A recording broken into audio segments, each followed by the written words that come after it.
नाम क्या आपका? हाँ, आप शिव प्रसाद जी हैं। आपके मालिक का क्या नाम है? आपके मालिक का क्या नाम है? क्या नाम है? नाम बताओ, नाम बताओ। वो ओबीसी है? नहीं।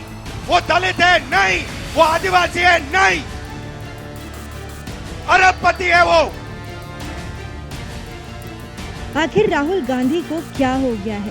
वो तो भारत जोड़ने निकले थे ना, फिर वो भारत को जातियों में तोड़ने में क्यों लग गए हैं? किसी से यूँ सार्वजनिक तौर पर जाति पूछी जाती है क्या? लेकिन राहुल गांधी ही नहीं बल्कि ऐसा लगता है कि पूरी कांग्रेस को ही कुछ हो गया है। अभी राहुल गांधी मीडिया में जातिवाद खोज ही रहे थे कि उनकी सबसे ज्यादा शोर शराबा करने वाली प्रवक्ता सुप्रिया श्रीनेत ने ही सोशल मीडिया एक्स पर मीडिया के खिलाफ कांग्रेस का जातिवादी चेहरा सामने रखना शुरू कर दिया।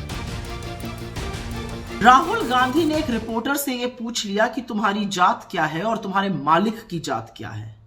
यह सवाल बिल्कुल सटीक निशाने पर लगा है, पर इस सवाल से मीडिया के जो बड़े बड़े मठाधीश हैं वो बड़े उत्तेजित, आक्रोशित और विचलित नजर आ रहे हैं। टूट पड़े हैं राहुल गांधी पर। लेकिन यह सवाल जितना गंभीर और जितना गहरा है और जितना वाजिब है, उससे उत्पन्न उत्तेजना उतनी ही सतही, उतनी ही हल्की, उतनी ही सस्ती है। हमारे देश में पत्रकारिता का एक गौरवशाली इतिहास रहा है। जंगे आजादी के दौरान आजादी के महानायकों ने पत्रकारिता के माध्यम से पिछड़ों का, दलितों का, वंचितों का, शोषितों का, उनके खिलाफ हो रहे अन्याय के खिलाफ आवाज उठाई। गांधी जी ने तो अपने अखबार का नाम ही हरिजन रखा था। तब पत्रकारिता व्यवसाय नहीं थी। आजादी आई, पत्रकारिता का व्यवसायीकरण हुआ। और यह सच है कि संपादक और पत्रकार अधिकांश एक ही वर्ग से आने लगे। वो अधिकांश सवर्ण वर्ग के थे और जो उनके मालिक थे वो अधिकांश वैश्य थे। उठाकर देख लीजिए किसी भी बड़े मीडिया हाउस को। आज भी 2024 में एक भी संपादक मेन स्ट्रीम मीडिया का ना एससी है, ना एसटी है, ना ओबीसी है, जबकि उनकी जनसंख्या 73% है। आप भी सोचिए कि आखिर 75 साल पहले देश को एक करके आजादी की लड़ाई लड़ने वाली कांग्रेस आज देश को कभी नॉर्थ साउथ, तो कभी सवर्ण और दलित, तो कभी हिंदू मुसलमान में बांटने में लग गई है। हम आपको पूरी बात बताने से पहले चंद बातें याद दिलाते हैं। ये वही कांग्रेस पार्टी है ना जिसके पूर्व प्रधानमंत्री मनमोहन सिंह ने कहा था कि इस देश के संसाधनों पर पहला अधिकार अल्पसंख्यकों का है। The Muslim minority are empowered to share equitably in the fruits of development. They must have the first claim on our resources. Manmohan Singh ने इशारों ही इशारों में ये कहा था कि इस देश के सारे संसाधनों पर पहला अधिकार मुसलमानों का है। अब याद कीजिए, राहुल गांधी ने अमेठी से चुनाव हारने के बाद ये कहा था कि उत्तर भारतीयों से ज्यादा समझदार दक्षिण भारत के लोग हैं।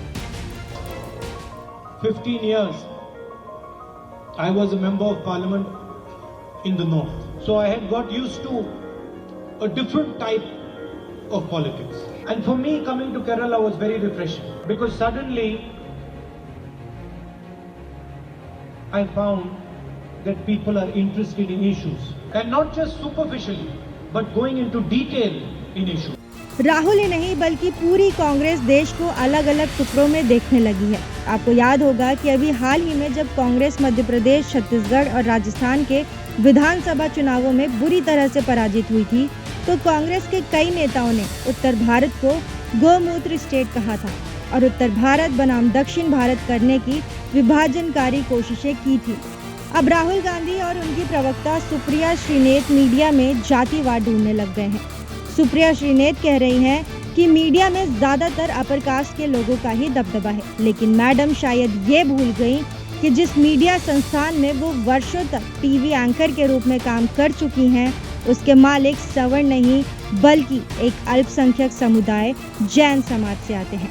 तो मैडम का ये कहना कि मीडिया में सिर्फ सवर्ण हिंदू ही है, ये अपने आप में ही निराधार हो जाता है। इसके अलावा सुप्रिया ये भी कह रही हैं कि मीडिया ओबीसी और दलितों की आवाज नहीं उठाता है। तो फिर क्या सुप्रिया ये बात बता पाएंगी कि हाथरस की दलित बेटी के साथ हुए नाइंसाफी पर जब यही सो कॉल्ड सवन मीडिया आवाज उठा रहा था, तो क्या वो इन्हीं चैनलों के डिबेट कार्यक्रमों में मौजूद नहीं थी? दरअसल सुप्रिया मीडिया को सेलेक्टिव नजरिए से देख रही हैं ताकि वो राहुल की जातिवादी नजरिए को बचा सके। नहीं तो यही कांग्रेस के प्रवक्ता रहे हैं जो राहुल गांधी को सवर्ण, जनेऊधारी, ब्राह्मण बताने में गर्व करते रहे हैं। यही कांग्रेस के प्रवक्ता उन सवर्ण कांग्रेस और ममता समर्थक मीडिया के पत्रकारों से ये नहीं पूछ पाते कि संदेश खाली पर वो मौन क्यों है।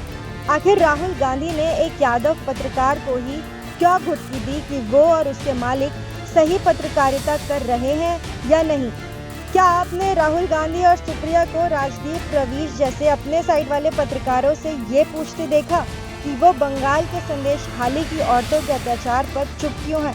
आखिर राजदीप सरदेसाई और उनकी पत्नी सागरिका घोष संदेश खाली का नाम सुनते ही चुप्पी क्यों साध लेते हैं?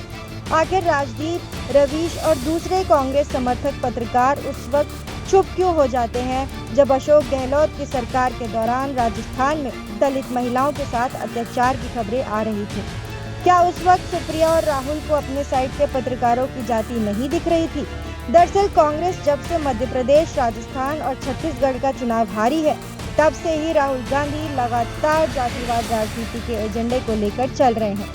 कभी वो जातिगत सर्वे कराने की बात करते हैं, तो कभी वो पत्रकारों की जाति पूछने लगते हैं, तो कभी वो नॉर्थ और साउथ के बीच डिवीजन खोजने लगते हैं। लगता है कांग्रेस ने साल 2024 के लोकसभा चुनावों के लिए यही जातिवादी रणनीति तैयार की है, जिसके भरोसे वो चुनाव जीतना चाहते हैं। अगर आपको हमारा ये वीडियो पसंद आया हो तो आप इसे ज़रूर लाइक करें, हमारे चैनल आयॉन भारत को सब्सक्राइब कर लें। धन्यवाद।